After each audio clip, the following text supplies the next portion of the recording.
daripada jadwal asal 27 jam. Ya, itu sebagai menyambut peristiwa Isra Mi'raj ya Nabi Muhammad Sallallahu Alaihi Wasallam, Nabi besar kita yang kita kasih. Terima kasih kepada adik-adik karya, tuan-tuan, puan-puan yang hadir ya, kerana sentiasa melapangkan masa untuk bersama-sama dalam majlis buku yang kita anjurkan setiap tahun ya. Semoga Allah sentiasa menjadikan kita semua mendapat berkatan daripadanya, insya-Allah. Terima kasih yang diberikan kepada Ustaz Muhammad Nawawi dan Prof kerana sudi menerima jemputan kami ya sebagai penceramah majlis ilmu yang memperingati Isra Mi'raj ya pada tahun ini. Yang sebenarnya kita telah pun terpah pada Ustaz Muhammad Nawawi ini semasa beliau hadir dalam program kuliah subuh ya tadabbur surah Al-Ikhlas ya kira sebulan yang lepas. Terima kasih Ustaz ya kerana datang pada kami. Tuan-tuan dan puan-puan, sebagai panduan pada jemaah, atau cara kita pada malam ini dimulakan dengan solat maghrib berjemaah. Seterusnya solat sunat maghrib dan selepas ini yang kita nantikan majlis ceramah yang kita jadualkan tidak kurang daripada 1 jam setengah. Itu Ustaz, kalau tidak berjumpa tak mampu ya. Setelah itu solat isya dan insya-Allah selepas itu kita ada pemadaman. Pada malam ini untuk makluman masakan catering ya, Al-Fitri dan Cak Ramadan ya. Menu untuk malam ini sebagai panduan saja ya, nasi biryani, kari kambing, ayam goreng berempah, asam bawang, ya, pisang Jawa, buah-buah dan juga air yang istimewa insya-Allah nanti ya. Diharap tuan-tuan nanti akan bersama-sama sampai ke akhir majlis ini ya, untuk sama-sama menjaga mengenai dia datang berceramah. Saya rekaskan sajalah, dia pernah belajar di Jordan ya, dan merupakan orang yang berasal daripada Kuala tapi sekarang menetap di pada Singapura. Nanti kalau nak bersaja sebab terlalu panjang ya, jadi adalah Ustaz untuk menerangkan sendiri ya. Tuan-tuan dan puan-puan yang dirahmati Allah, baiklah ya, tanpa mengenakan masa, saya fikir tak perlu saya tak berucap panjang ya. Jadi saya jumpalah Ustaz Muhammad Nawawi bin Abdul untuk menyampaikan ceramahnya pada malam ini, dan mohon kepada Ustaz untuk membaca doa di akhir ceramah pada malam ini ya. Terima kasih Ustaz.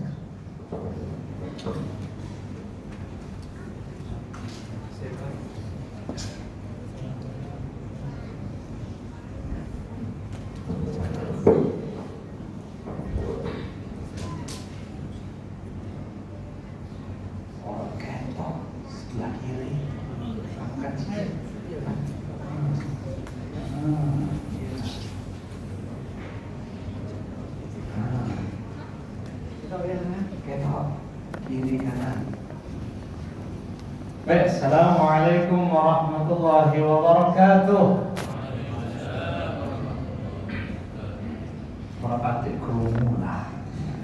Assalamualaikum warahmatullahi wabarakatuh. Alhamdulillahi rabbil alamin, wassalatu wassalamu ala asyrafil anbiya'i wal mursalin Sayyidina Muhammadin wa ala alihi wa sahbihi ajma'in.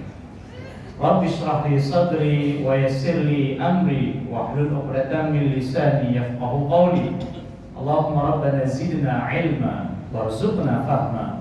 Allahumma atina taqwaha wa zakkiha anta khairu man zakkaha anta waliyuha wa maulaha. Kabare kabeh maune koyone kok ngomong Arab, saiki kok ngomong Jawa.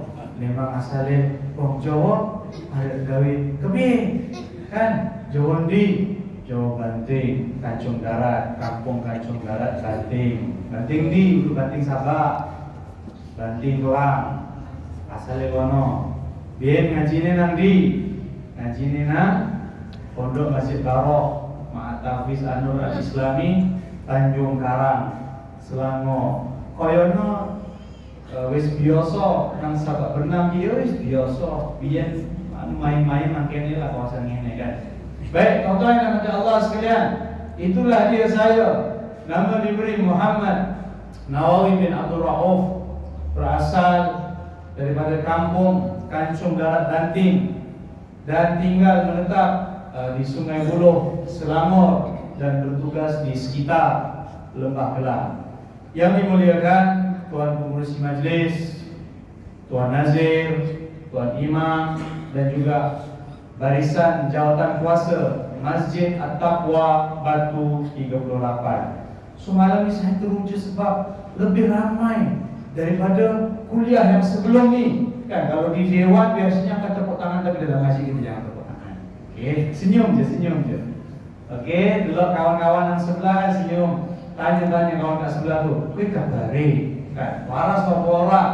Anggur ora sio pangan ubat. Tanya-tanya pada kawan sebelah. Baik, tuan-tuan yang dirahmati Allah sekalian, marilah kita merapatkan rasa syukur kita, terima kasih kita kepada Allah Subhanahu wa taala dengan ucapan alhamdulillah, segala puji bagi Allah Subhanahu wa taala. Ini adalah kalimah karamah. Kalimah ini kalimah yang sangat luar biasa. Apabila kita lafazkan, apabila kita ucapkan, Allah Subhanahu wa taala sebut di dalam surah Ibrahim, wa idza adzana rabbukum la in syakartum la azidannakum. Jika sekiranya kalian bersyukur dengan nikmat yang Allah Subhanahu wa taala berikan kepada kalian, Allah Subhanahu wa taala akan tambah nikmat tersebut. Nikmat yang besar yang Allah Subhanahu wa taala berikan kepada kita ialah nikmat iman, nikmat Islam, nikmat kesehatan. Alhamdulillah kita berada di bulan Rajab. Saya teringat waktu saya mengaji di pondok Masjid Baroh Tanjung Karang. Apabila masuk di bulan Rajab, bulan Syaban ni seronok. Sebabnya kenapa? Sebab banyak orang buat kenduri nasi ambeng. Okey? Pada malam ini Masjid Batu 38 memecah tradisi nasi biryani kambing. Wis ambeng wae bengi iki pangane kambing. Zaman tu masuk di bulan Rajab, banyak kenduri dah start dah. Nak sambut Ramadan biasanya akan buat kenduri tahlil, kenduri arwah. Jadi kami ni budak-budak pondok seronok sebab dapat banyak makanan. Masuk bulan Syaban makin banyak lagi kenduri. Bukan setakat makin banyak sahaja kenduri, makin banyak kentong tiga dibunyikan. Pelik, bila masuk di bulan Syaban, ramai yang akan meninggal dunia pada ketika itu. Alright, tuan-tuan yang dirahmati Allah sekalian, Nabi SAW ajarkan kita supaya kita doa, barik lana fi Rajab wa Sya'ban wa balighna Ramadan, ya Allah, berkatilah kami di bulan Rajab dan juga Sya'ban, dan sampaikanlah kami di bulan Ramadan. Kerana apa? Bulan Rajab ini adalah bulan yang namanya bulan haram, bulan yang disucikan oleh Allah Subhanahu wa taala, bulan yang dimuliakan oleh Allah Subhanahu wa taala. Dalam Islam ada 4 bulan yang Allah Subhanahu wa taala sucikan, yang dinamakan, yang kita sebut sebagai bulan haram, yaitu Dzulqa'dah, Dzulhijjah, Muharram. Satu terpisah, yaitu bulan Rajab. Bulan Rajab ini ataupun 4 bulan haram ini, jika sekiranya kita melakukan apa sahaja amal kebaikan, sekecil apapun amal itu, maka Allah Subhanahu wa taala akan melipat gandakan amal tersebut. Dan juga ingat, jika sekiranya melakukan maksiat pada ketika mana bulan haram ini pun, Allah Subhanahu wa taala melipat gandakan azab siksa Allah Subhanahu wa taala. Tuan-tuan yang dirahmati Allah sekalian, kita doa juga pada Allah Subhanahu wa taala, andainya ajal kita sampai di bulan Rajab ataupun sampai di bulan Syaban, minta dengan Allah Subhanahu wa taala, ya Allah, sampaikanlah ya Allah Ramadan. Andainya pada 30 Syaban itu ajal kita, minta dengan Allah Subhanahu wa taala, ya Allah, maghrib, ya Allah, maghrib. Walaupun hakikatnya dalam Al-Quran Allah Subhanahu wa taala sebut la yastakhiruna sa'ah wa la yastaqdimun, tidak dicepatkan dan tidak dilambatkan walaupun satu saat, tapi tidak salah untuk kita minta pada Allah Subhanahu wa taala supaya kita dimatikan di dalam bulan Ramadan Al-Mubarak. Contohnya dirahmati Allah sekalian, di saat kita melihat jiran kita, kawan kita, sahabat kita, jemaah kita kembali menghadap Allah Subhanahu wa taala, dan kita masih lagi diberi peluang oleh Allah Subhanahu wa taala untuk menjadi hamba Allah Subhanahu wa taala, marilah kita sama-sama ambil peluang ini. Apa lagi yang masih kurang di dalam kehidupan kita, kita perbaiki. Kita perbaiki. Sekarang ni persiapan nak masuk Ramadan lebih kurang 4 minggu setengah ataupun 5 minggu. Nak masuk Ramadan ni apa nak buat? Biasanya kita akan baca Al-Quran. Kita dah start dah biasakan baca Al-Quran sekarang ni. Sedekah belum banyak sedekah, sekarang ni kita perbanyakkan sedekah. Amal-amal sunat yang jarang-jarang kita lakukan, yang biasanya kita buat di dalam bulan Ramadan, sekarang ni kita dah boleh mula buat. Dan apabila masuk saja di bulan Ramadan, kita terus boleh press, tekan minyak, masuk dia 1, 2, 3, 4, 5, 6, 7, kita santap sungguh-sungguh, kita raihkan sungguh-sungguh bulan Ramadan Al-Mubarak tidak lama lagi.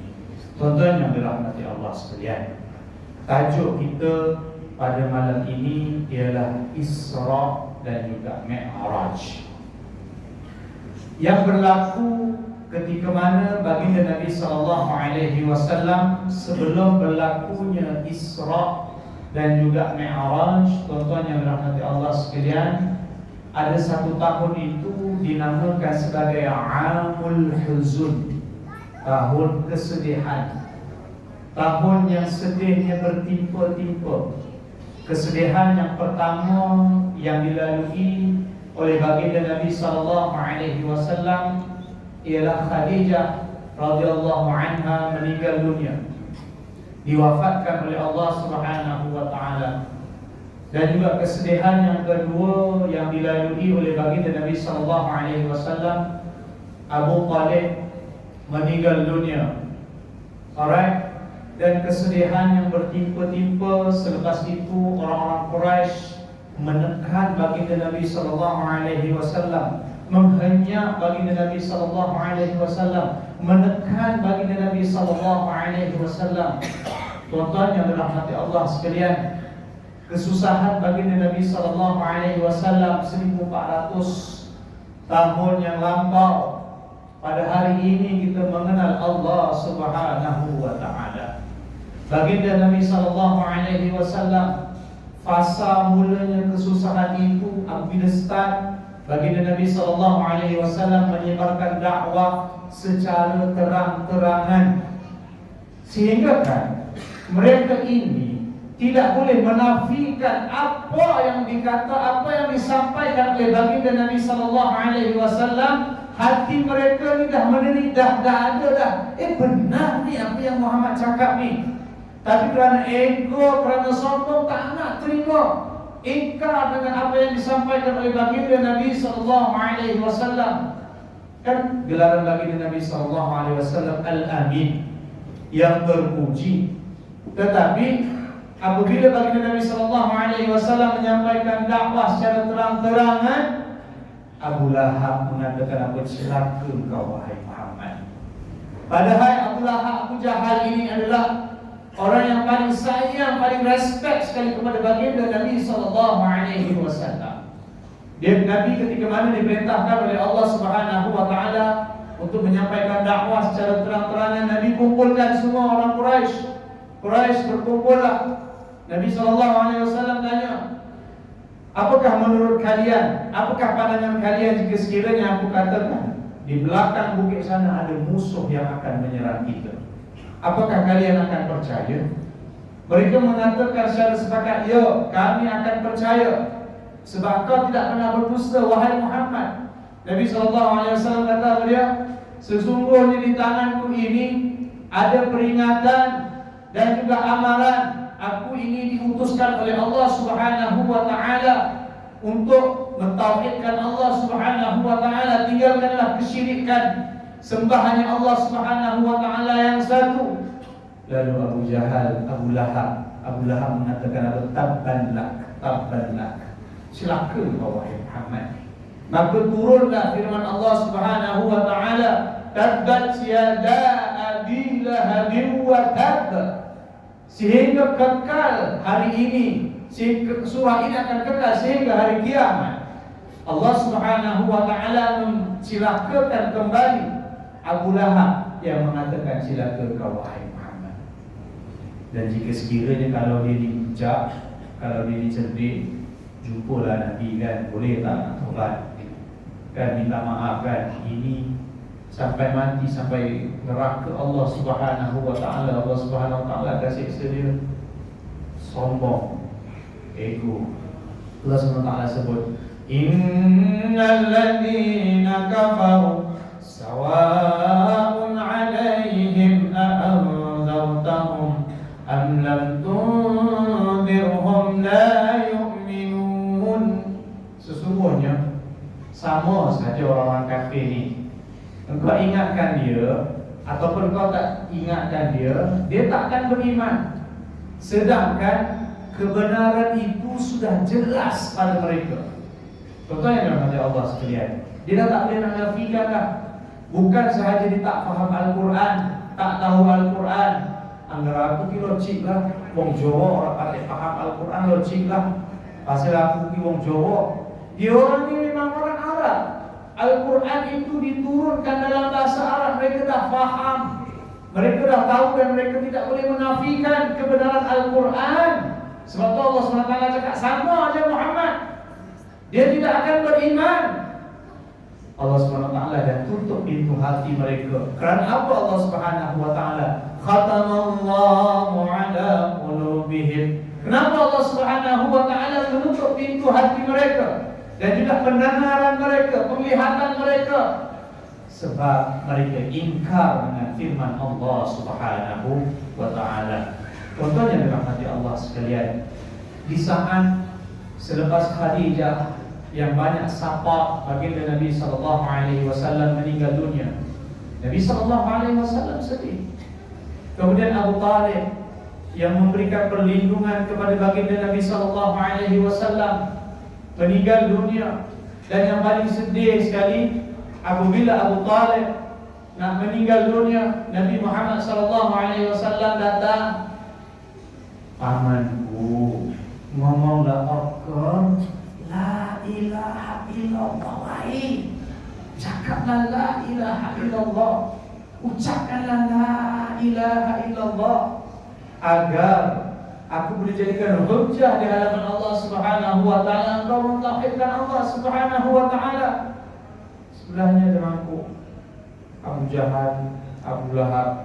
Dia cakap dia, wahai Abu Talib, adakah engkau ingin dikatakan oleh orang-orang Arab engkau telah meninggalkan agama Abdul Muttalib? Cuma itu saja. Dua orang mangkuk dihasut Abu Talib. Kemudian Abu Talib kata kepada dia, ya, aku kekal dengan agama Abdul Muttalib.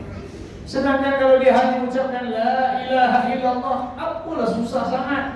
Kerana kalimah la ilaha illallah itu besar pengertiannya untuk orang-orang Arab yang memahami perkataan la ilaha illallah. Tiada Tuhan yang berhak disembah melainkan Allah.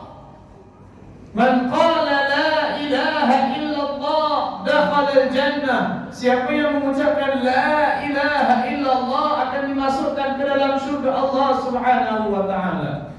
Mereka orang-orang musyrikin ini inginkan Allah Subhanahu wa taala itu ada sekutu. Sebab itu Allah Subhanahu wa taala salah satu tujuannya mengutus baginda Nabi sallallahu alaihi wasallam supaya bersihkan kesyirikan-kesyirikan ni. Ada patung-patung ni, Allah Subhanahu wa taala tidak perlukan perantara. Jadi amat besar pengertian la ilaha illallah. Dan Allah Subhanahu wa taala akan masukkan kita ke dalam surga dengan kita mengucapkan la ilaha illallah. Contohnya kata Allah sekalian, antara kita dengan Allah Subhanahu wa taala ada hak.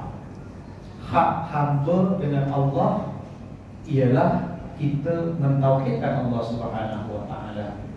Dan apabila kita sudah tunaikan hak kita dengan Allah Subhanahu wa taala, kita mentauhidkan Allah Subhanahu wa taala, Allah Subhanahu wa taala wajib tunaikan hak Allah Subhanahu wa taala kepada hamba-Nya.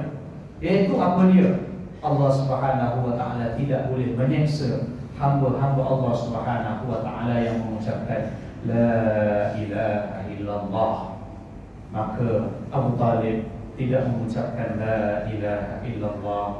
Baginda Nabi sallallahu alaihi wasallam amat sedih. Dan apabila baginda Nabi sallallahu alaihi wasallam sedih, Nabi kata kepada dia, aku akan mintakan ampun untukmu di hadapan Allah Subhanahu wa taala. Maka Allah Subhanahu wa taala menurunkan ayat, ma kana lin nabiyyi wal ladzina amanu an yastaghfiru lil musyrikin walau kanu uli qurba min ba'di ma tabayyana lahum annahum ashabul jahim. Tidak pantas, tidak layak seorang nabi meminta ampun untuk orang-orang yang mensyirikkan Allah Subhanahu wa taala walaupun dia termasuk di dalam keluarga kalian, wahai Nabi Muhammad sallallahu alaihi wa alihi wa sahbihi wa baraka wasallam. Contohnya dalam hati Allah sekalian, apabila Abu Talib sudah meninggal dunia, maka kuasa itu berpindahlah kepada Abul Hakam ataupun Abu Jahal ataupun geng-gengnya Abu Lahab ni, Fir'aunnya umat ini. Maka dia kata apa dia? Ini kalilah kuasa raja sudah dapat pada aku. Sebelum ini yang memberikan perlindungan kepada baginda Nabi sallallahu alaihi wasallam ialah Abu Talib. Apabila Abu Talib sudah wafat, sudah meninggal dunia, maka Muhammad sudah tidak ada yang memberikan jaminan, sudah tidak ada yang memberikan perlindungan kepada Muhammad. Kerana Fir'aun yang umat ini sudah menjadi raja pada ketika itu. Lalu dihantam umat Islam, sehingga baginda Nabi sallallahu alaihi wasallam dan juga orang-orang Islam diboikot. Kita setakat baru kena jeling sikit, Haji Fawaz kan, baru kena jeling sikit pun dah macam touching kan. Kenapa pakcik tu jeling aku kan? Aku datang dia usah aku lain macam, dia pun kita dah sedih. Tapi kalau kita buka ulet, keluarkan duit yang warna purple tu, kita bagi kat dia, hilang dia punya jelingannya tu kan. Oh, Fawaz kasih duit, bestnya kan, jomlah kawan-kawan dengan aku. Contoh ya, ada duit kita akan laku. Tak kira siapa pun kita, duit kita akan laku. Ketika mana berlakunya pemboikotan kepada umat Islam, kepada baginda Nabi sallallahu alaihi wasallam, duit umat Islam tak laku. Tahu je umat Islam nak dilarang, tak jual, diboikot bertahun-tahun. Sehingga kan perjanjian ini perjanjian yang amat-amat zalim. Anak-anak kecil kelaparan, umat Islam kelaparan, mereka terpaksa memakan pucuk daun. Pucuk daun jadi makan, enteklah. Weslah Saudi, kaya mana kering kontang. Kalau kita pergi ke Mekah kan, berapa batang pokok je ada. Betul tuan-tuan. Nak makan apa lagi, wes entek ni panganan ni, kepiye ni. Okey, seorang sahabat jalan kan, nampak macam ada sampah, lalu dikutip tengok macam kulit tu dibasuh, tak tahu macam mana dapatkan air, kemudian dijadikan makanan, sehingga kan begitu sekali. Kemudian baginda Nabi sallallahu alaihi wasallam tengok, tak ada dah yang nak bagi perlindungan. Nabi sallallahu alaihi wasallam lihat seperti seolah-olah dia sudah tidak ada harapan. Orang kampungnya sendiri, kampung kota Mekah, memboikot baginda Nabi sallallahu alaihi wasallam. Lalu Nabi sallallahu alaihi wasallam nak menyampaikan dakwah di kota Taif. Ketika mana baginda Nabi sallallahu alaihi wasallam bergerak ke kota Taif, sampai di kota Taif, sebelum Nabi sallallahu alaihi wasallam sampai di kota Taif, Abu Jahal dah mengirimlah utusan bagi tahu kat penduduk Taif. Nabi sallallahu alaihi wasallam merasakan macam boleh nak sampaikan dakwah di kota Taif ni. Tapi Abu Jahal lebih sedih lagi. Dia dah hantar utusan, beritahu dia, jika sekiranya ada orang datang ngaku nabi namanya Muhammad, jangan percaya kat dia. Dia adalah tukang sihir, dia adalah pendusta, macam-macam tuduhan dibagi kat baginda Nabi sallallahu alaihi wasallam. Seksalah dia. Lalu pembesar-pembesar di kota Taif ini, dia mengubahkan orang-orang yang bodoh, orang-orang yang tak tahu, orang-orang yang tak cerdik, orang-orang yang safi. Untuk apa? Untuk baling najis kepada baginda Nabi sallallahu alaihi wasallam, baling batu pada Nabi sallallahu alaihi wasallam. Dekat kaki baginda Nabi sallallahu alaihi wasallam mereka baling batu, sehingga kan kaki baginda Nabi sallallahu alaihi wasallam luka. Nabi sallallahu alaihi wasallam kasutnya dipenuhi dengan darah. Lalu Nabi sallallahu alaihi wasallam keluar daripada gerbang Taif. Barulah mereka berhenti membaling baginda Nabi sallallahu alaihi wasallam. Baik, susah ke susah, perit ke perit yang dilalui oleh baginda Nabi sallallahu alaihi wasallam. Itu belum lagi baginda Nabi sallallahu alaihi wasallam dia dilahirkan dalam keadaan yatim. Baginda Nabi sallallahu alaihi wasallam ketika usianya 6 tahun ibunya meninggal. Tak sempat jumpa abah, baru nak manja-manja dengan maknya yang bernama Aminah, meninggal pula ibunya. Baginda Nabi sallallahu alaihi wasallam melalui era menyampaikan dakwah di kota Mekah, begitu dahsyat sekali kepayahan yang dilalui oleh baginda Nabi sallallahu alaihi wasallam, sehingga kan kita hari ini boleh baca Al-Quran, kita boleh solat, kita dapat mengenal Allah Subhanahu wa taala, kita dapat faham apa yang terkandung di dalam Al-Quran, kita dapat rasa nikmatnya manis beriman kepada Allah Subhanahu wa taala kerana kepayahan baginda Nabi sallallahu alaihi wa alihi wasallam. Nabi pun keluar, datang malaikat Jibril bagi tahu kepada baginda Nabi sallallahu alaihi wasallam, ya Rasulullah, ni ada 2 malaikat ni, penjaga gunung. Kau minta apa saja kat dia, dia akan tunaikan. Saya ingatlah, kalau saya yang kena seperti mana baginda Nabi sallallahu alaihi wasallam yang kena kan, kalau dah malaikat Jibril offer macam tu kan, kira weekend ni malaikat ki kalau jaluk apa jaluk lah kalau dia kan. Saya ingat memang hancur lah penduduk kota Taif tu kan. Dia silakan malaikat tu ambil bukit tu, hempak di penduduk Taif ni, nyusahkan aku kan, dalam menyakitkan aku. Tapi jiwa baginda Nabi sallallahu alaihi wasallam mengatakan apa dia? Tidak. Seandainya dia ini tidak beriman, mereka ni tak tahu, maka aku mengharapkan zuriat keturunannya yang akan beriman kepada Allah Subhanahu wa taala. Tahun yang amat-amat menyakitkan, melukakan baginda Nabi sallallahu alaihi wasallam. Nabi sallallahu alaihi wasallam pada ketika mana peperangan Uhud, setelah baginda Nabi sallallahu alaihi wasallam berhijrah di kota Madinah, Nabi menangis teresak-esak kerana pada ketika itu sahabat ramai yang meninggal. Dan Aisyah bertanya kepada Nabi sallallahu alaihi wasallam, ya Rasulullah, ada tak peristiwa yang lebih sedih lagi daripada peristiwa Uhud? Dalam peperangan Uhud ni, pakcik dia yang bernama Hamzah mati syahid di dalam peperangan Uhud.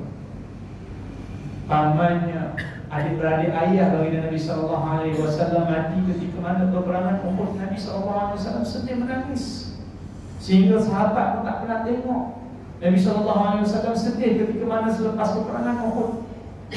Kata Nabi SAW bila Aisyah bertanya, Nabi kata apa dia? Ada peristiwa yang lebih besar daripada peristiwa Uhud. Apa dia ya Rasulullah? Peristiwa yang lebih besar ialah peristiwa ketika mana aku pergi ke Taif. Di dalam peperangan Uhud, walaupun pada ketika itu umat Islam kalah, tapi Nabi SAW balik, dia kata, aku rasa aku ada negeri yang namanya Madinah. Aku ada kawan-kawan aku lagi yang lain, ada sahabat-sahabat yang lain. Ketika mana peristiwa Taif, baginda Nabi SAW pulang dalam keadaan dia rasa tidak ada negeri. Pada ketika itu orang-orang Mekah memulau baginda Nabi SAW.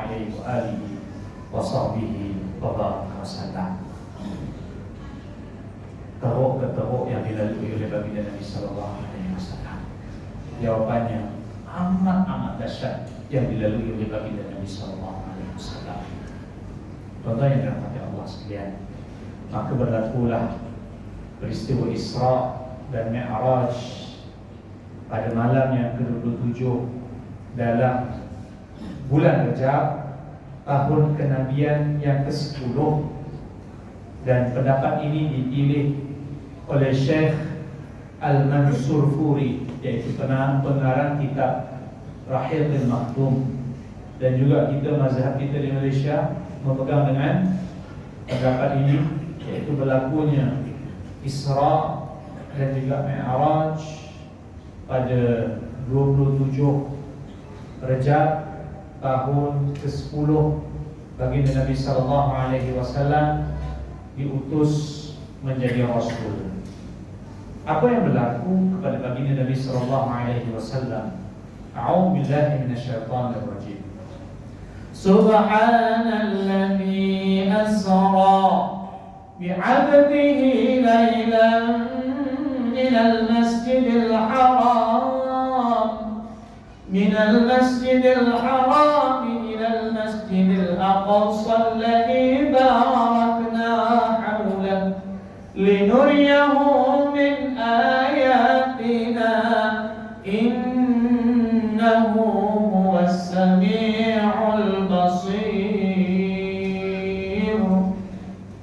Maha suci Allah Subhanahu wa ta'ala dimulakan dengan kalimatut tanzih, kalimah yang mensucikan Allah Subhanahu wa ta'ala daripada segala kelemahan, daripada perkara-perkara yang negatif, perkara-perkara yang lemah.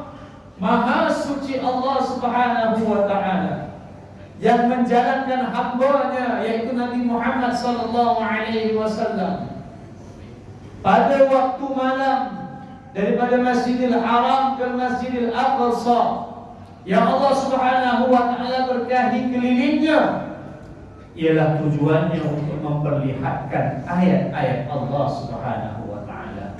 Innahu huwa, sesungguhnya dia Allah Subhanahu wa ta'ala, Sami'un basir, maha mendengar dan maha memerhatikan hamba-hamba Allah Subhanahu wa ta'ala.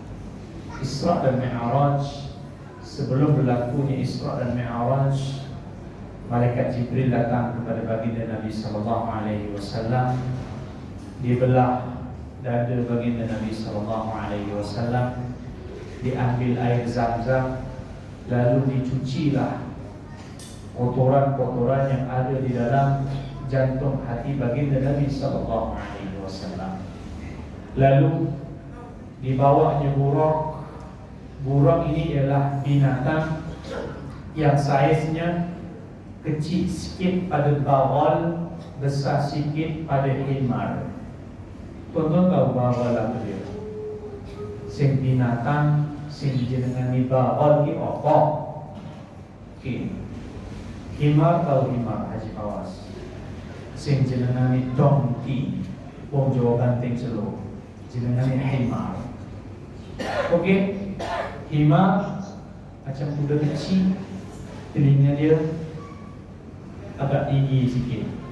Dan himar ni ialah sejenis binatang, kalau orang Arab, kalau kita gelar panggil dia, kita panggil dia himar, memang kerang lah. Ya himar, nah dia apa? kenapa celuk aku himar? Satu penghinaan, macam kalau kita ngomong wong kita ki celeng. Ki celeng tenan, memang kena lah. Celeng kan, siapa tak malah gak celeng kan? Nyundul mono, nyundul gini, najis muhola sepula. Siapa sing tandur pisang, tandur kelopok, anggar celeng tak kok, rezeki celeng pak.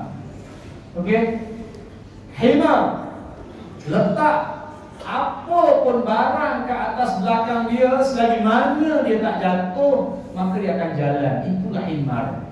Level bodohnya himar ni. Kuda cerdik, kuda tak boleh buat main dengan dia. Himar boleh, kita nak buat main kat dia.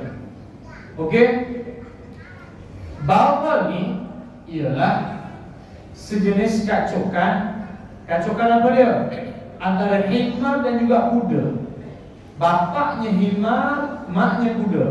Maka akan lahir binatang sing jenengan ni bawal. Bawal ni body dia, kekuatan dia kekuatan kuda. Tapi dia punya otak dan pemikirannya adalah pemikiran himar.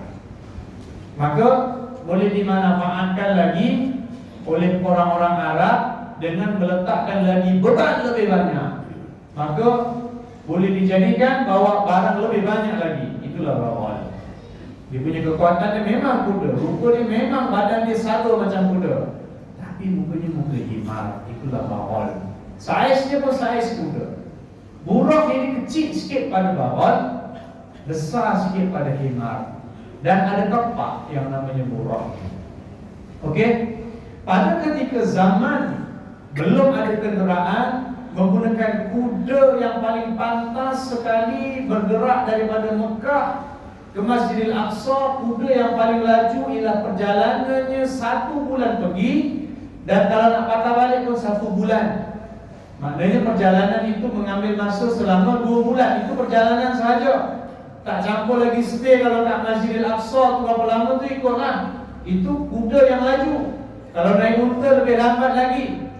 Nabi SAW ketika mana bergerak daripada Masjidil Haram ke Masjidil Aqsa, yang Allah Subhanahu wa taala berkahi kelilingnya, menggunakan burak ini 1 malam pergi naik ke langit, dan malam yang sama juga baginda Nabi SAW dah sampai ke kota Mekah.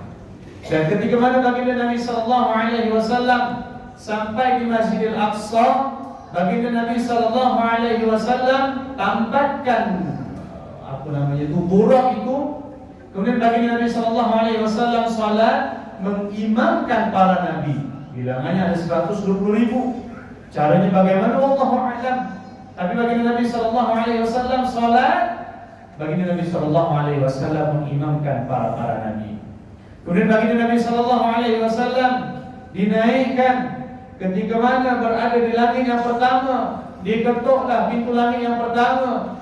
Penduduk langit tanya, siapa itu? Malaikat Jibril cakap, aku Jibril. Siapa dengan kau? Penduduk langit bertanyakan. Malaikat Jibril kata, bersama dengan aku adalah Muhammad. Adakah Muhammad itu sudah dilantik menjadi nabi? Jawapannya, iya, dia sudah dilantik menjadi nabi. Maka pada ketika itu baginda Nabi SAW diucapkan salam ke atasnya, disambut baginda Nabi SAW. Baginda Nabi SAW berjumpa dengan Nabi Adam alaihissalam.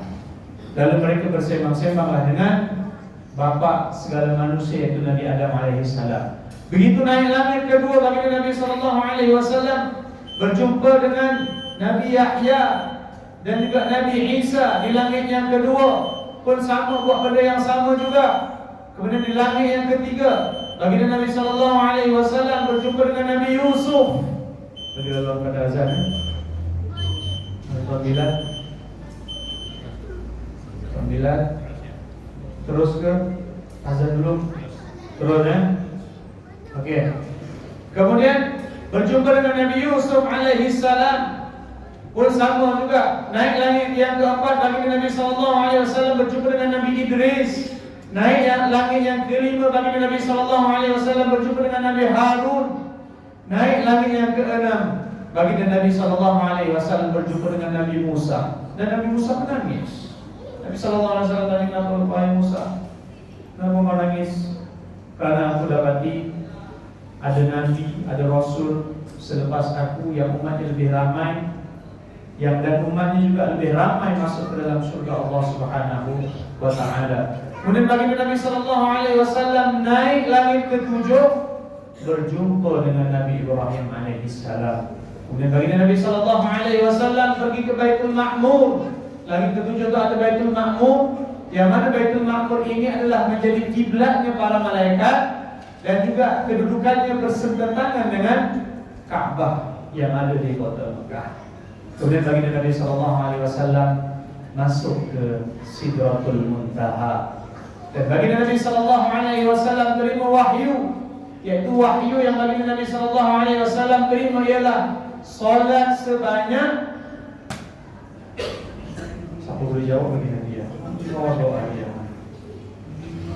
Sebanyak 50 waktu.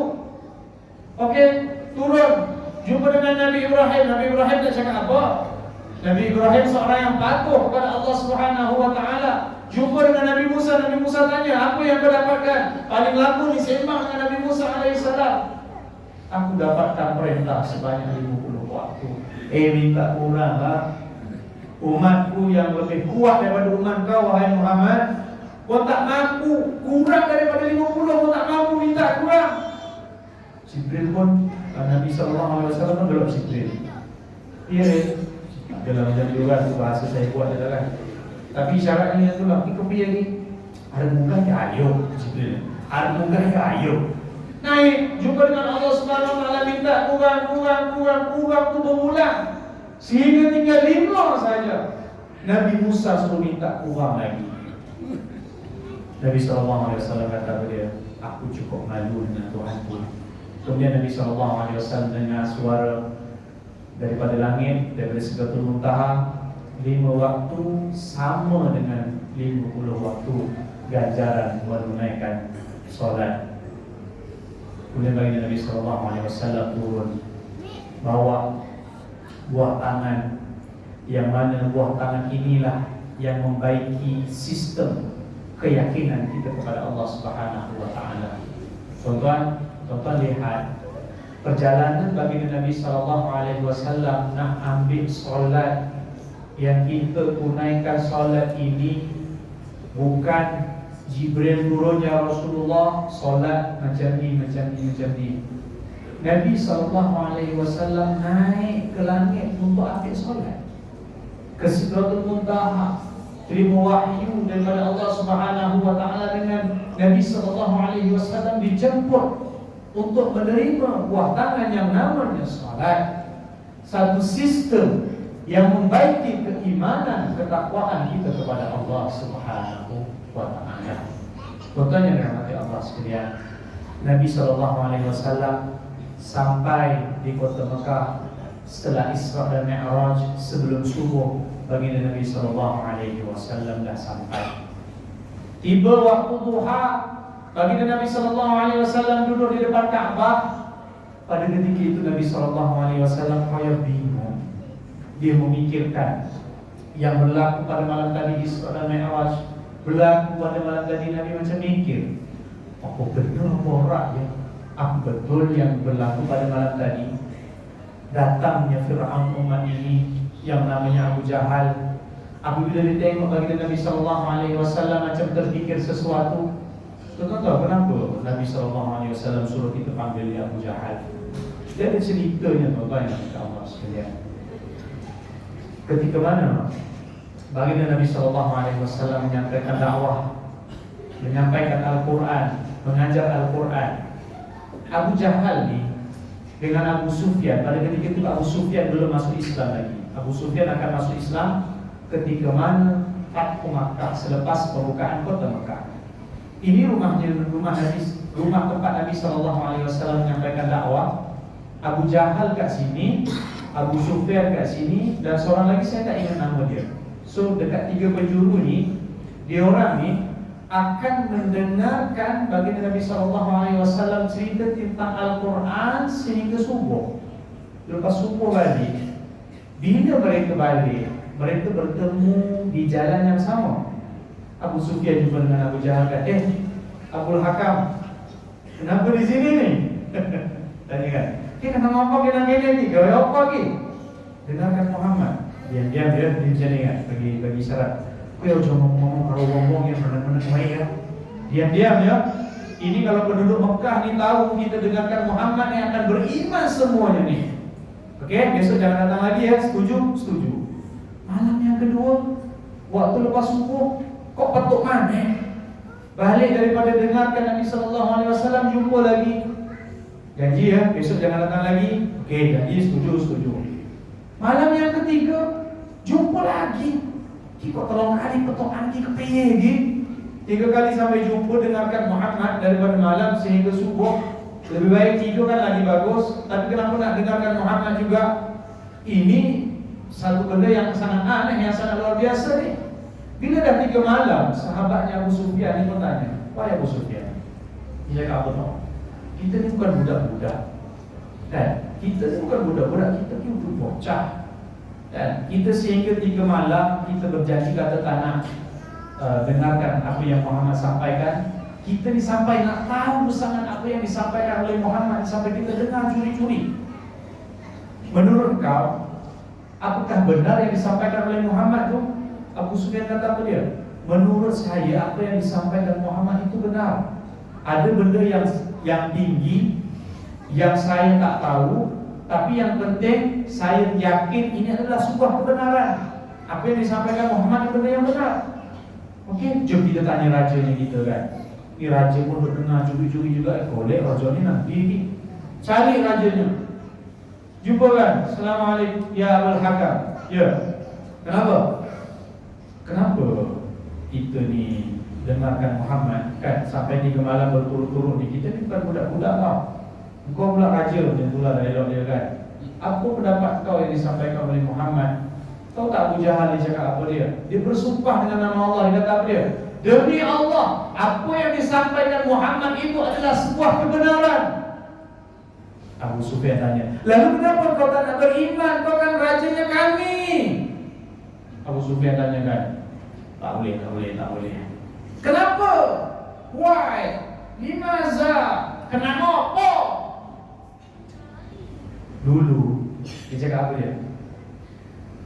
Sukunya Muhammad ataupun macam mana nak cakap keluarganya Muhammad ni dengan keluarganya aku sentiasa bersaing.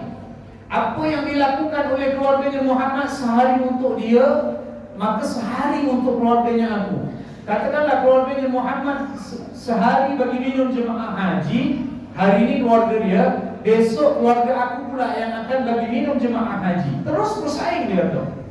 Jadi ada sehari untuk dia, ada sehari untuk keluarganya aku. Tiba-tiba sekarang ni Abu Jahal kata tiba-tiba sekarang ni dalam sukunya Muhammad keluar Nabi, dalam keluarga aku tak keluar Nabi. Ini sebuah fanatik kebodohan ini. Dia kata bahwa jika sekiranya aku beriman dengan Muhammad, maka suku aku ni akan kalah dengan sukunya Muhammad. Cuma itu saja. Selebihnya kebenaran itu sudah ada di dalam hati yang namanya Abu Jahal.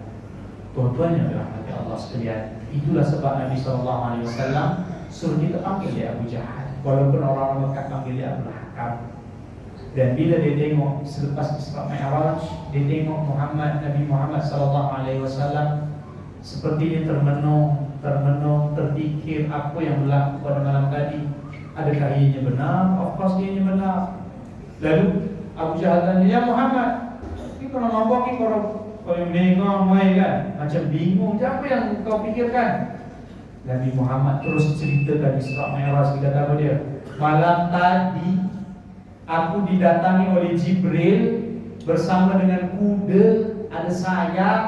Kemudian aku naik kuda itu pergi ke Masjidil Aqsa. Nabi SAW terus cerita Isra Mi'raj.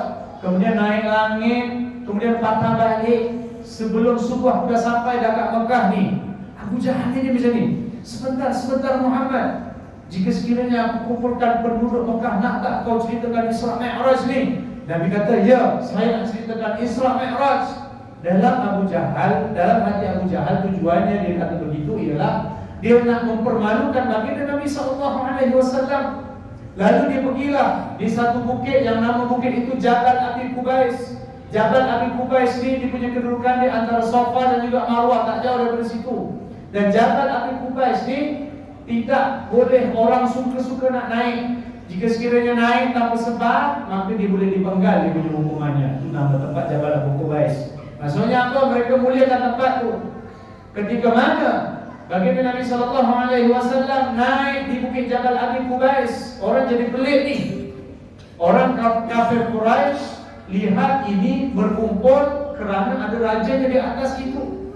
Orang-orang Islam berkumpul kerana ada Nabi sallallahu alaihi wasallam di atas Jabal Abi Qubais. Dan dalam sejarah tidak pernah berlaku dua orang sekaligus naik. Lalu Abu Jahal kata dia, Muhammad, aku nak ceritalah. Lalu Nabi sallallahu alaihi wasallam pun cerita tentang Isra Mi'raj, apa yang berlaku begini. Dah selesai baginda Nabi sallallahu alaihi wasallam cerita. Pada ketika itu orang yang kafir bertambah kekufurannya, orang yang beriman pun jadi goyah keimanannya. Abu Jahal kata apa dia turun daripada Jabal Abi Qubais, dia kata apa? Agamanya Muhammad dah habis ni. Muhammad ni mengarang-arang cerita ni. Cerita mengarang apa yang diceritakan oleh Muhammad ni tak logik. Zaman tu tak ada kapal terbang. Kuda ada sayap, sampai kiamat kita tak akan jumpa kuda ada sayap, melainkan di dalam kartun poni. Itu pun saya tengok kartun poni, bukan dia tengok sebab anak saya tengok kartun poni yang ada sayap kan. Itu di dalam kartun lah. Secara hakikat dan realiti tak mungkin ada kuda yang ada sayap. Ketika mana baginda Nabi sallallahu alaihi wasallam cerita, adakah mungkin orang kafir nak percaya dengan cerita baginda Nabi sallallahu alaihi wasallam? Yang kufur bertambah kekufurannya, yang dah beriman goyah keimanannya. Abu Jahal turun dengan disertai agamanya Muhammad, disertai kan. Waktu diturun tu ada seorang sahabat baginda Nabi sallallahu alaihi wasallam follow. Tahu ini Abu Jahal ini ada rencana yang tidak baik ni. Padahal pada ketika itu jika niat Abu Jahal itu baik, minta Nabi sallallahu alaihi wasallam cerita Isra Mi'raj dan beriman, penduduk kota Mekah beriman pada ketika itu, ganjaran yang cukup besar untuk Abu Jahal. Tapi Abu Jahal niatnya tidak baik. Alright. Abu Jahal turun pergi ke Darun Nadwah. Darun Nadwah ni tempat pembesar-pembesar Quraisy berkumpul. Kita parlimen lah kan. Darun Nadwah, tempat mereka nak bincangkan tentang hal ehwal penduduk kota Makkah. Di tempat yang namanya Darun Nadwah, mereka sedang duduk-duduk, datang Abu Jahal. Jadi orang mau pelik, ni raja datang ni kan. Dia kata, kalian nak tahu tak apa dia? Agamanya Muhammad sudah habis. Kenapa? Lalu tanpa disedari Abu Jahal ni cerita secara detail Isra Mi'raj yang berlaku. Begini. Apa yang Nabi sallallahu alaihi wasallam lihat di dalam Isra dan Mi'raj. Nabi sallallahu alaihi wasallam lihat syurga, Nabi sallallahu alaihi wasallam lihat neraka, Nabi sallallahu alaihi wasallam diberi pilihan susu dan juga arak. Nabi sallallahu alaihi wasallam memilih susu. Secara detail Abu Jahal cerita tentang Isra Mi'raj kepada pembesar Quraisy ni. Jadi dia nak cakap apa pembesar Quraisy ni? Dengar jelas sebab raja ni ceritakan. Dia kata apa dia? Agamanya Muhammad dah habis. Ini Muhammad datang cerita perkara yang tak logik dia akan. Dia kata ada satu lagi. Jika sekiranya seseorang ini boleh kita goyahkan keimanannya, maka agamanya Muhammad ni akan benar-benar habis. Dia kata apa dia? Jom kita cari Abu Bakar. Abu Bakar ini adalah orang yang terpenting yang Muhammad. Dia pergi ke kebun Abu Bakar. Abu Jahal, raja, pergi ke kebun Abu Bakar, musuhnya dia. Waktu itu Abu Bakar di kebun. Dan pada ketika itu umat Islam dan juga orang-orang yang tak beriman boleh jalan sekali. Sedangkan sebelumnya mereka menghenyak umat Islam. Tapi kali ini hikmah cerita Isra Mi'raj, mereka boleh jalan sekali ramai-ramai pergi ke kebunnya Abu Bakar. Ya Abu Bakar, ya Abu Bakar, ya Abu Bakar. Ini kenapa ini raja datang ni kan? Tak pernah-pernah ni dalam musuhnya Islam, musuh seluruh muslimin pada ketika itu. Datang pula Fir'aun yang umat ini. Tanya kenapa? Kawan kau Muhammad, Abu Jahal ceritakan, dia cerita kat kami malam tadi, katanya naik kuda, ada sayap, bla bla bla. Dia cerita kepada Abu Bakar secara detail pula Isra Mi'raj. Dia dah habis cerita, Abu Bakar cakap apa? Sebab itulah Abu Bakar mendapat gelaran As-Siddiq ini. Alright? Abu Bakar tanya dekat Abu Jahal, wahai Abdul Hakam, apa bezanya Jibril turun bawa wahyu dengan Muhammad naik ambil wahyu?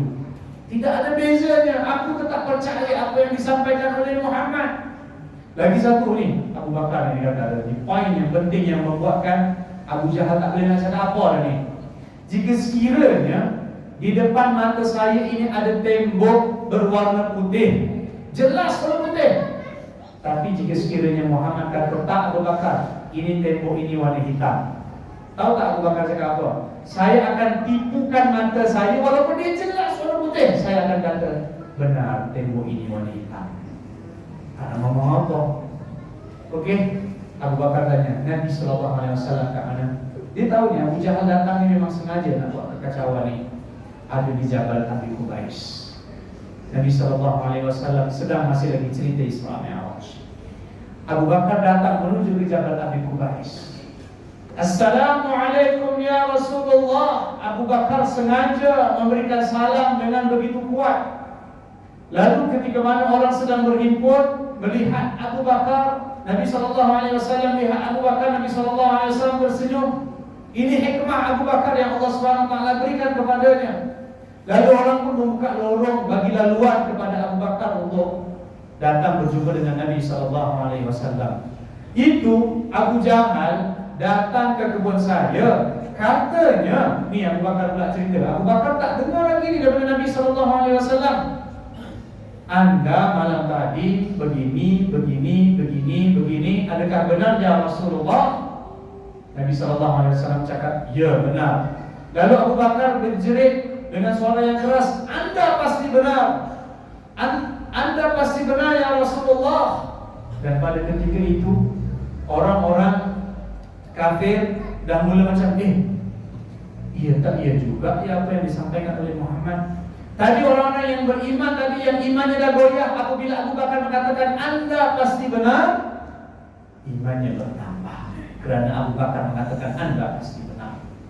Okey, kemudian apabila Nabi SAW sambung cerita kepada Abu Bakar sambil dia berjalan, sambil orang ikut mendengarkan apa yang disampaikan oleh baginda Nabi SAW, Abu Bakar menyebutkan apa dia? Anda pasti benar, Anda pasti benar, Anda pasti benar. Tuan-tuan yang dalam hati Allah sekalian. Lalu Abu Bakar meminta satu permintaan kepada baginda Nabi SAW. Ya Rasulullah, aku nak minta satu permintaan kepada engkau ya Rasulullah. Apa dia ya Abu Bakar? Boleh saja. Boleh tak engkau ceritakan tentang Baitul Maqdis kepada pembesar-pembesar Quraisy, yang mana mereka ni tahu engkau memang tak pernah pergi pun ke Baitul Maqdis, kau tak pernah rumah pun ke Masjidil Aqsa. Boleh tak kami kumpulkan ni penduduk-penduduk ataupun pembesar-pembesar Quraisy ni, engkau ceritakan tentang Masjidil Aqsa? Boleh ke ya Rasulullah? Nabi kata sudah tentu boleh. Kemudian Abu Bakar memanggil, mana ni pembesar-pembesar Quraisy yang biasa travel pergi ke Masjidil Aqsa ni? Abu Bakar memberikan tawaran, kalian tahu Muhammad tak pernah pergi ke Masjidil Aqsa, Muhammad tak pernah pergi ke Baitul Maqdis. Nak tak kalian mendengarkan Muhammad cerita tentang Masjidil Aqsa? Dan jika sekiranya ada satu je yang tak betul apa yang diceritakan oleh Muhammad, kalian berhak untuk mendustakan Muhammad dan kalian tak payah percaya dengan Muhammad. Setuju? Quraisy kata berapa? Setuju. Benar orang ni Muhammad ada cerita Masjidil Aqsa kan? Dah tak pernah pergi Masjidil Aqsa, nak cerita pasal Masjidil Aqsa atau tepat. Dan ketika mana mereka dah berkumpul, baginda Nabi SAW pun menceritakan. Mulalah baginda Nabi SAW cerita tentang Masjidil Aqsa. Di sini dia punya tiangnya, pasarnya begini, dia punya pintunya begini, bilangan tiangnya berapa. Ketika mana mereka mendengarkan cerita baginda Nabi sallallahu alaihi wasallam, mereka mengatakan apa dia? Muhammad benar, Muhammad benar, Muhammad benar. Tak boleh nak nafi dah pada ketika itu. Akhirnya apa yang berlaku? Seluruh penduduk kota Makkah dengan hikmah Abu Bakar ini, hikmah yang Allah Subhanahu wa taala berikan kepada Abu Bakar ini, menjadi percaya kepada kisah Isra dan Mi'raj, walaupun mereka tidak beriman kepada Nabi, tetapi mereka beriman dengan kisah Isra dan Mi'raj.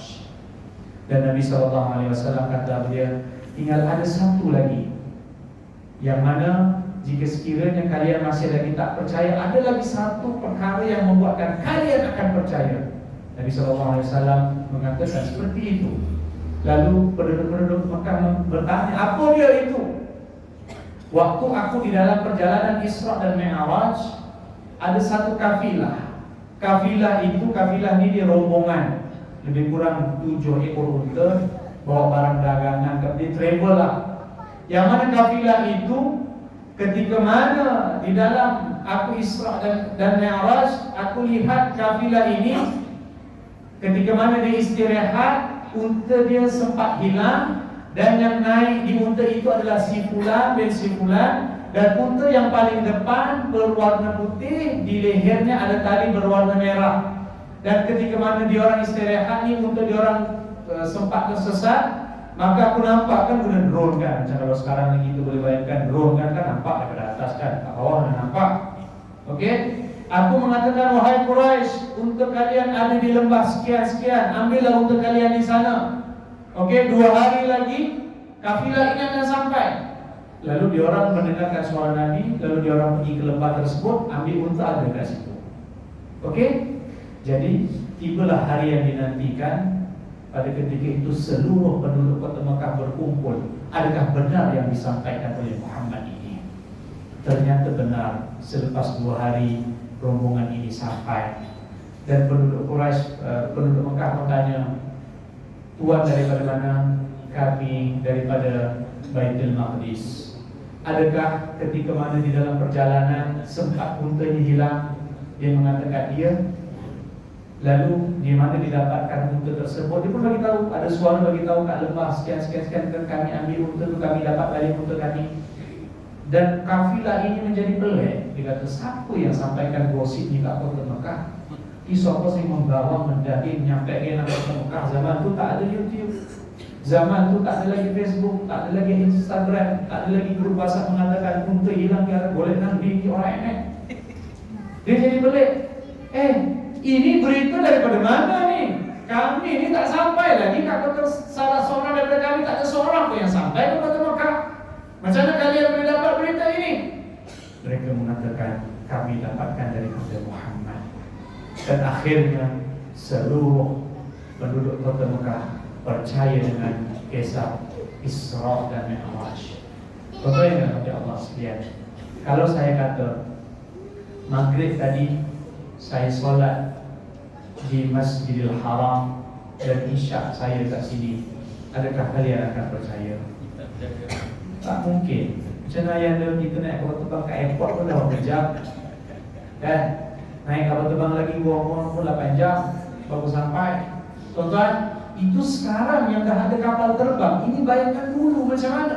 Macam mana mereka nak percaya jika sekiranya tidak ada keimanan dan juga sumber yang ukur, sumber yang mereka yakini. Tuan-tuan yang dirahmati Allah sekalian, hikmah daripada kisah Isra dan Mi'raj yang kita boleh tadabburi, yang kita boleh hayati di dalam kehidupan kita. Baginda Nabi SAW telah wafat 1400 tahun yang lalu. Baginda Nabi SAW nak ambil ibadah solat itu melalui jalan yang sangat-sangat berliku, jalan yang sangat susah.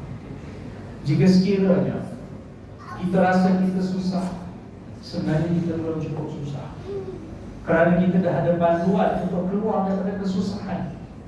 Panduannya yaitu yang Allah Subhanahu wa taala berikan buah tangan kepada baginda Nabi SAW, yang namanya salat. Tuan-tuan yang dirahmati Allah sekalian, salat ini ialah satu ibadah yang sangat-sangat luar biasa. Salat ini adalah komunikasi kita dengan Allah Subhanahu wa taala. Di saat baginda Nabi sallallahu alaihi wasallam di blok kiri, di blok kanan, di blok depan, di blok belakang sepak baginda Nabi sallallahu alaihi wasallam, Nabi sallallahu alaihi wasallam merasa tak ada lah siapa yang boleh beri perlindungan pada baginda Nabi sallallahu alaihi wasallam melainkan Allah Subhanahu wa taala.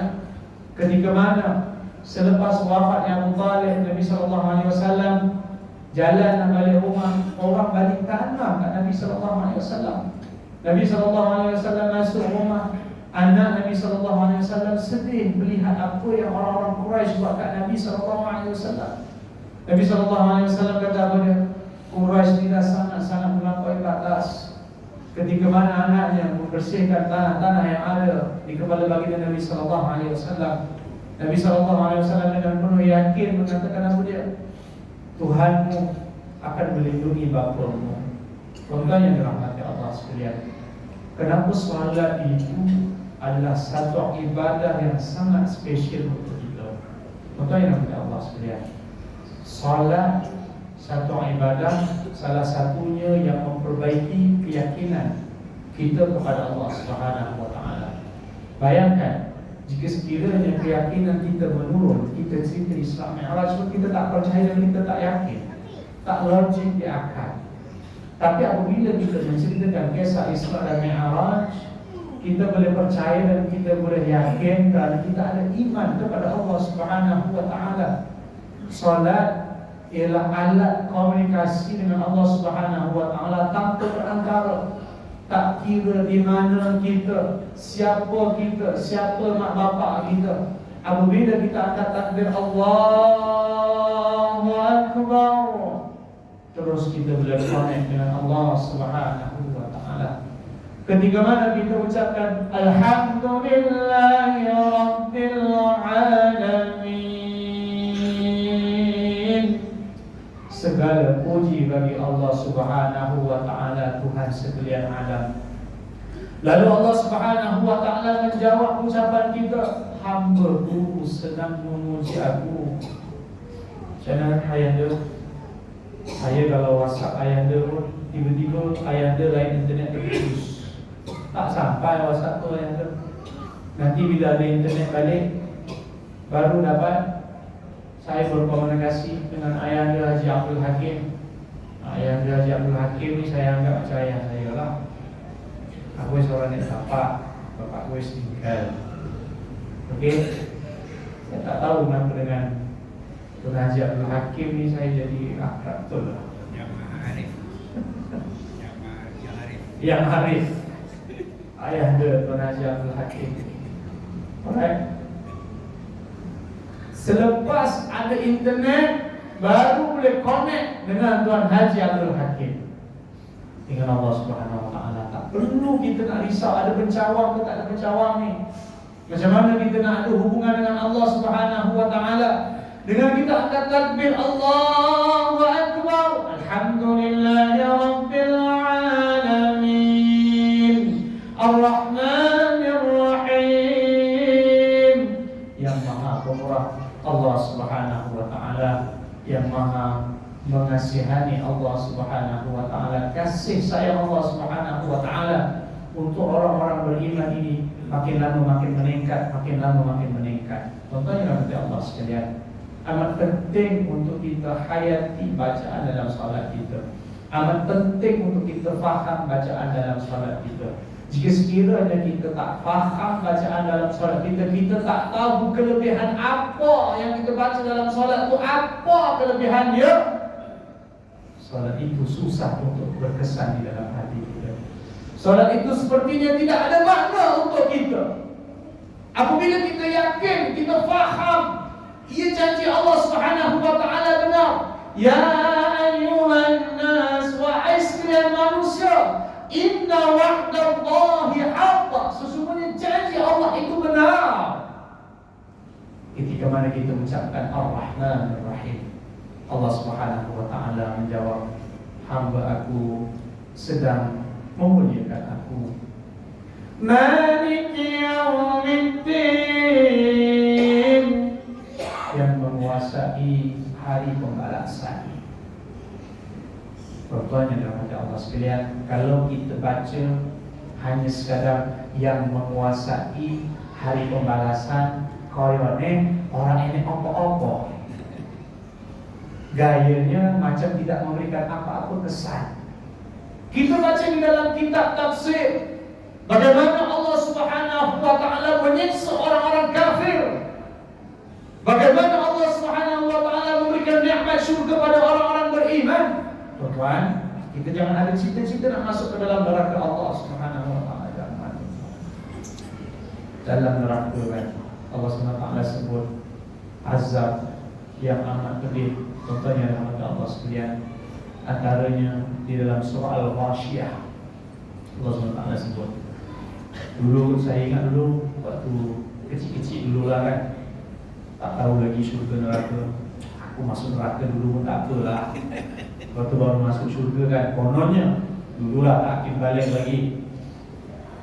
Bila baca tafsir tentang azab seksa Allah Subhanahu wa taala itu mengerikan. Bapak, siapa di antara kita yang pernah waktu malam terjaga kerana sakit perut? Saya ada satu hari itu minum satu teh, namanya teh sana, kan? Teh sana ni memang luar biasa lah. Minum tu rasa macam tak ada rasa apa-apa strong, macam minum teh biasa je teh sana. Bila minum tu pukul 3 pagi tu saya kerja, sakit perut yang terlalu sakit. Terbangun, terloncat, terus rasa nak membuang. Masuk ke dalam tandas. Masuk ke dalam tandas, lega, angin keluar, najis keluar. Lama, dekat 20 minit nak keluarkan habis najis dan juga angin. Dan lepas habis tu lega, sambung tidur sebab baru pukul 3. Alright. Itu pun rasa, ya Allah, sakitnya perut ni mobil dan teh apa kita ini kan? Sakitnya. Contohnya Allah sekalian, dalam surah Al-Ghashiyah sebut bentuk penyiksaan azab siksa Allah Subhanahu wa taala. Dia dahaga, dia lapar, dia nak minum, dia kata, "Kau mobil apa nolak dia." Ingat ada kowe kat sana dalam neraka. Kowenya tu, if kowe sekali pun Allah Subhanahu wa taala bagi darah, Allah Subhanahu wa taala bagi nanah. Kita kalau buat ibadah korbankan, kan, sembelih lembu, darah hen, kalau isi babat dia orang yang disiram di ujak ni. Mengamuk ni semua penduduk Batu 38 ni. Ini buat ibadah tapi menyusahkan orang, meninggalkan bau darah dan juga bau isi babat. Bayangkan di neraka Allah SWT hidangkan air yang panas. Air itu daripada darah dan juga nanah. Dan Allah SWT sebut apabila dia minum, dia tercekik. Dia nak makan, dia lapar. Allah Subhanahu wa taala bagi dia makan daripada buah yang berduri. Laisa lahum ta'amun illa min dhari'. Buah yang berduri. Dia makan, dia minum, perutnya terputus-putus. Saya sebut tadi apa? Kita terjaga pada waktu malam kerana sakit perut. Lepas lumunan jamban, InsyaAllah dengan izin Allah kita akan rasa lega. Bayangkan, minum tercekik, makan tercekik, perutnya terputus-putus. Jangan ada cita-cita nak masuk ke dalam neraka Allah Subhanahu wa taala. Bila Allah Subhanahu wa taala sebutkan Maliki Yaumiddin, waktu ni tak ada siapa pun boleh kelentong Allah Subhanahu wa taala. Tak ada siapa pun boleh cilok dengan Allah Subhanahu wa taala. Kat dunia ni buatlah. Nak cilok ke ada gaya pun ambillah. Nak nyorok pun nyoroklah. Pirang minum di sore, pirang tahun di sore. Berapa lama boleh hidup? 100 tahun. Ada tak penduduk Batu 38 ni 120 tahun sekarang? Ada belum lagi kan? Akan datang ada insyaAllah, amin. Amin. Penduduk Batu 38 tak apa, 120 tahun datang masjid, bagus, tambah amal. Tapi Ini sekarang ini yang lepas kelas belum ada. 100 tahun ini lama, tak lama. Nak sombong ke atas muka bumi Allah Subhanahu Wa Taala, nak rasa kuat, nak rasa hebat, nak rasa bagus. Orang lain tak bagus, dia je yang bagus. Orang lain jahat, dia je yang baik. Kamu berapa lama boleh hidup? Meninggal kau esok. Semua saya harap mandek ke. Semua saya harap kapan ke. Berbu dewek dan jeruk kubur. Semua saya harap korek kubur. Siapa nak korekkan kubur? Tak lama. Allah SWT sebut jangan. Jadilah orang-orang yang apabila di akhirat nanti, apabila tiba hari pembalasan, Allah Subhanahu Wa Taala memberikan salam kepada dia, ahlan wa sahlan wa marhaban, dihamparkan permaidani yang cukup indah, haruman-haruman yang sangat menyenangkan, surga yang cukup memberikan nikmat. Tetapi janganlah jadi seperti mana orang-orang yang mendustakan ayat-ayat Allah Subhanahu Wa Taala. Ketika mana kita baca Maliki Yaumiddin, hanya Engkau ya Allah yang menguasai hari pembalasan. Dan Allah Subhanahu Wa Taala jawab ucapan kita, hamba aku sedang menyanjung aku, hamba aku sedang memuji aku, hamba aku sedang memuliakan aku, hamba aku sedang menyanjung aku. Tafsir surah Al-Fatihah ini kita kupas di surau Tuan Haji Abdul Hakim ni. Kuliah maghrib ke isyak tu sempat 1 ayat je kan, berapa bulan tu 7 ayat, lebih kurang 8 bulan baru siap tafsir surah Al-Fatihah. Malam ni saya ringkaskan sikit surah Al-Fatihah. Penting kerana apa? Surah Al-Fatihah inilah yang Nabi SAW ambil perintah daripada Allah Subhanahu Wa Taala. Di dalamnya wajib kita baca surah Al-Fatihah, dan di dalam surah Al-Fatihah itu communication kita dengan Allah Subhanahu Wa Taala. Iyyaka na'budu wa iyyaka nasta'in. Allah SWT sebut ini adalah bahagian untuk hamba-Ku. Surah Al-Fatihah ini diberikan kepada 2 bahagian. Bahagian yang pertama ayat 1, 2, 3 adalah untuk Allah Subhanahu Wa Taala. Bahagian yang kedua adalah untuk hamba-hamba Allah Subhanahu Wa Taala. Apa dia punya terjemahan dia, tuan-tuan?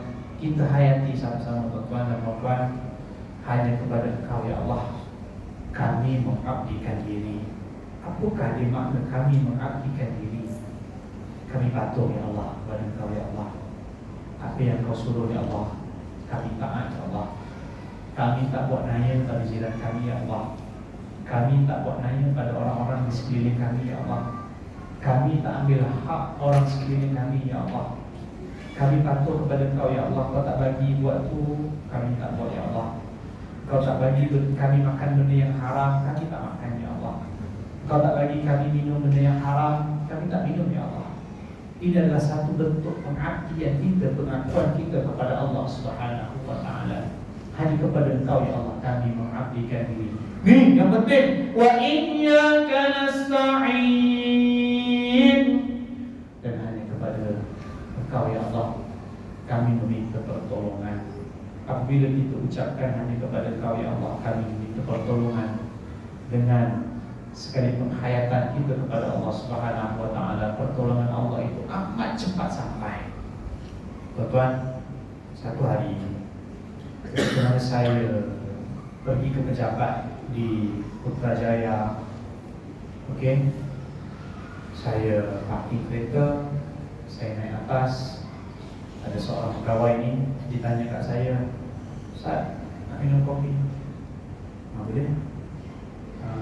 Puan bancu ke? Tak, order kopi mesin, dia kata. Wow, bestnya. Ustaz nak kopi apa? Kopi Cina lah. Kan? Haji Mawas tahu lah kopi Cina. Alright. Kopi Cina punya tu. Kopi Cina. Kopi Cina. Kopi biji tu campur dengan susu fresh. Okey. Dia pun minta staff dia pergi beli kopi, hantar kat meja saya. Selang seminggu selepas tu, pegawai ni dia jarang ada ke office. Dia menguruskan operation, di operation manager lah. Dan saya nak dapat jumpa dia dekat office di Putrajaya ni memang jarang-jarang lah. Next weeknya, waktu saya masuk di dalam kawasan pejabat tu, mata saya ni duk tengok kiri kanan. Mana ya kedai kopi tu? Kau nak singgah, nak beli dulu, lepas tu baru naik. Sedap lah kopi hari tu. Enak tenang kopi ni kan. Kat mana ya kopinya? Tak jumpa. Waktu dah suntuk, saya pun ambil tindakan parking kereta. Saya naik ke atas. Saya yang terdetik apa dia? Mana ya kedai tu? Saya tak terdetik. Bestnya kalau puan hari tu belanja kan. Tak macam tu pun, hanya terdetik. Mana kedai tu nak pergi beli kopi? Bukan mengharap supaya kita dibelanja, kita nak pergi beli sendiri. Sampai ke atas, puan yang hari tu ada. Dia tanya lagi kat saya, Ustaz, kopi? Wow, saya kata macam, wow, boleh ke bang, boleh? Dia minta staff dia pergi beli. Saya duduk dekat Pak Husin mengajar. Kopi tu dia hantar kat kelas saya. Dan saya cerita balik. Saya cakap, sebenarnya kopi yang sampai kat depan meja saya ni, dekat atas meja saya ni, tadi waktu saya sampai, saya hanya terdetik, sedap kopi tu. Kat mana yang Arab tunggu lah kopinya kan. Saya hanya terdetik sedapnya kopi tu sahaja. Nak minum, teringin nak minum. Allah Subhanahu wa ta'ala hantar kat depan ni. Bayangkan, saya cakap, bayangkan kalau kita angkat tangan, mendadah tangan pada Allah Subhanahu wa ta'ala, sesimpel detik hati itu kata teringin kopi pun Allah Subhanahu wa ta'ala hantar sampai ke depan. Kalau kita angkat tangan, ya Allah, kami nak anak yang soleh, yang hafal Quran, nak jiran yang baik, nak masyarakat yang baik, masyarakat yang soleh. Adakah mustahil Allah Subhanahu wa ta'ala nak bagi? Iyyaka na'budu wa iyyaka nasta'in. Hanya kepada Engkau ya Allah kami mengabdikan diri, dan hanya kepada Engkau ya Allah kami minta pertolongan. Waktu saya cakap tu, saya cerita balik tu, puan tadi tu dia menangis.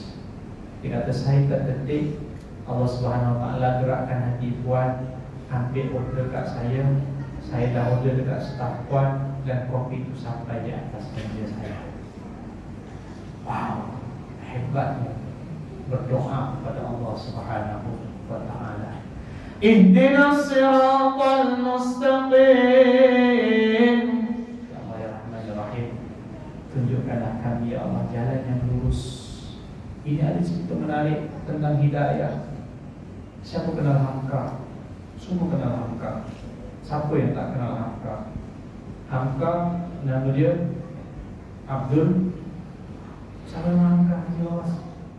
Hakim Abdul Malik Karim. Baguslah di bawah ni. Dia ada adik namanya Abdul Wadud. Hamka, dia mak dia kena cerai. Bapak dia ceraikan mak Hamka ni kan. Jadi Hamka duduk dengan mak. Kasih sayang seorang ayah ini kurang. Hamka ni nama ayah dia Abdul Karim. Betul Haji Bawas? Abdul Karim ni rumah dia tu dinamakan sebagai Kutub Kana. Kenapa Kutub Kana? Seperti library rumah dia. Kuliah agama sentiasa ada. Adik dia Abdul Wadud mendapat pendidikan agama yang sempurna daripada Abdul Karim. Umur 52 tak tinggalkan kalimah la ilaha illallah. Ketika mana bapak dia dah meninggal, Abdul Wadud ni dia kahwin dengan Vera. Indonesia kacaukan Belanda, beragama Kristian. Ketika mana Hamka masih hidup, peranan abang ipar ni, Vera ni mengucapkan kalimah syahadah dengan secara sukarela. Wadud macam tu je lah. Dia tak murtad lagi waktu tu. Wadud tak murtad lagi. Ketika mana Hamka dah meninggal, Vera kembali murtad. dia mengajarkan kitab Bible di rumahnya. Abdul Karim biarkan istrinya mengajar kitab Bible. Lalu lama kelamaan dikata apa dia? Macam dapat kebenaran lah. Macam lebih kurang sama je Bible dengan Quran ni kan. Dikata macam seolah-olah ni macam dapat hidayah yang baru pula. Akhirnya dia tinggalkan kalimah La ilaha illallah, masuk Kristian, mati sebagai pustur Kristian ketika mana usia 82 tahun. Sebab tu penting ihdinas siratal mustaqim. Ya Allah tunjukkan kami, ya Allah jalan yang Engkau redha, ya Allah. Ini amat penting. Jika sekiranya kita yakin dengan ini, tidak akan ada bunuh diri. Sebab tu WHO membuat satu kajian. Pada tahun 2030 ramai manusia akan bunuh diri, mati bunuh diri kerana apa? Kerana COVID-19. Ekonomi menjadi teruk. Apakah sistem yang boleh menyelamatkan manusia daripada bunuh diri? Salat. Memperbaiki keyakinan kepada Allah Subhanahu wa taala. Siratal ladzina an'amta 'alaihim ghairil maghdubi 'alaihim waladdallin.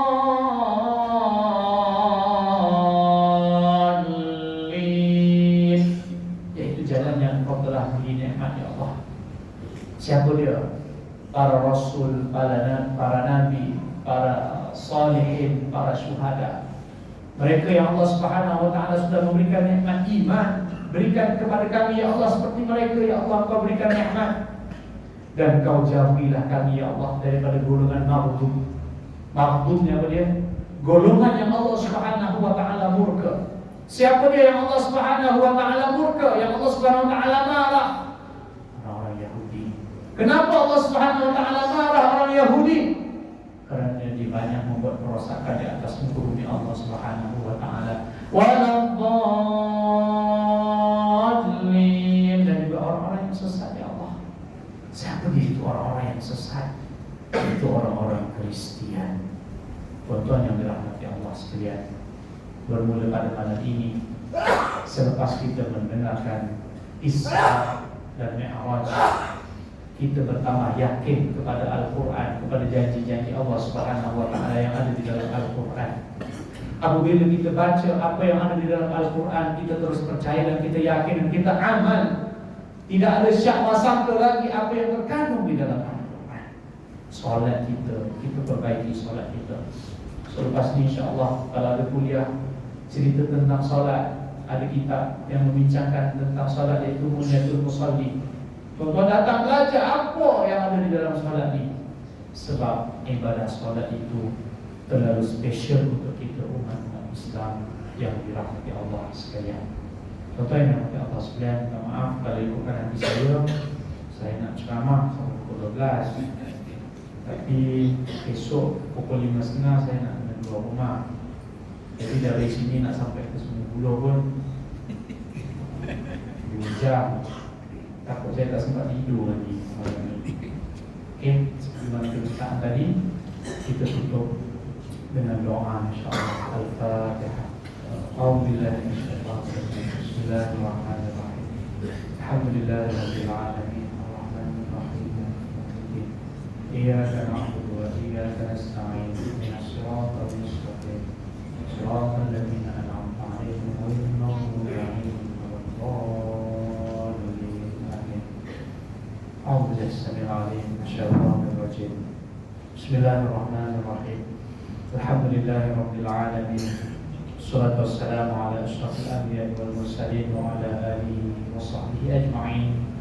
Ya Allah ya Rahman ya Rahim, Kau hidupkanlah kami ya Allah di dalam syurga firdaus yang tertinggi ya Allah. Ya Allah ya Rahman ya Rahim, Kau satukanlah hati kami ya Allah, Kaulah yang Maha Pemurah ya Allah. Berkatilah kami ya Allah di bulan Rajab dan juga Sya'ban ini ya Allah. Sampaikanlah kami di bulan Ramadan ya Allah. Sampaikanlah kami di bulan Ramadan ya Allah. Sampaikanlah kami di bulan Ramadan ya Allah. Ya Allah ya Rahman ya Rahim, ada di antara kami yang Kau uji ya Allah, Kau permudahkanlah segala urusan kami ya Allah. Ada di antara kami yang Kau uji dengan sakit ya Allah, Kau sembuhkanlah ya Allah. Ada di antara kami yang Kau uji dengan masalah rezeki ya Allah, Kau Kau murahkanlah rezeki kami ya Allah. Ya Allah ya Rahman ya Rahim, dengan berkat warga jemaah Nazibatul 38 ini ya Allah, yang menandatangan di majlis yang penuh barakat ini ya Allah. Kau jadikanlah kami sebagai ahlul Quran ya Allah. Tidak terlepas hari kami melainkan kami baca Al-Quran ya Allah. Kau jadikanlah zuriat keturunan kami ya Allah yang belajar Al-Quran, mendalami ilmu Al-Quran, fasih, pakar dan mahir dalam bidang Al-Quran ya Allah. Ya Allah ya Rahman ya Rahim, jadikanlah kami dan juga zuriat keturunan kami ya Allah menghafaz Al-Quran ya Allah, menjadi pakar dan mahir dalam bidang Al-Quran ya Allah. Ya Allah ya Rahman ya Rahim, tiada daya dan upaya kami ya Allah, melainkan Engkau bantu kami ya Allah, bantulah kami ya Allah untuk istiqamah melaksanakan ketaatan kepada-Mu ya Allah. Jadikanlah kami ya Allah hamba-Hamba-Mu yang saleh ya Allah, menunaikan salat 5 waktu secara berjamaah di masjid ini ya Allah. Ya Allah ya Rahman ya Rahim, Kau tetapkanlah iman kami ya Allah, janganlah Kau bolak-balik hati kami ya Allah. Kau tetapkanlah kami akan sentiasa berada dalam hidayah dan petunjuk-Mu ya Allah. Ya Allah ya Rahman ya Rahim, Kau jadikanlah kami ya Allah sebagai ahli yang cinta pada majlis ilmu, cinta kepada ilmu ya Allah. Kau istiqamahkanlah kami ya Allah agar kami dapat datang ke majlis-majlis ilmu yang dianjurkan di masjid kami ya Allah.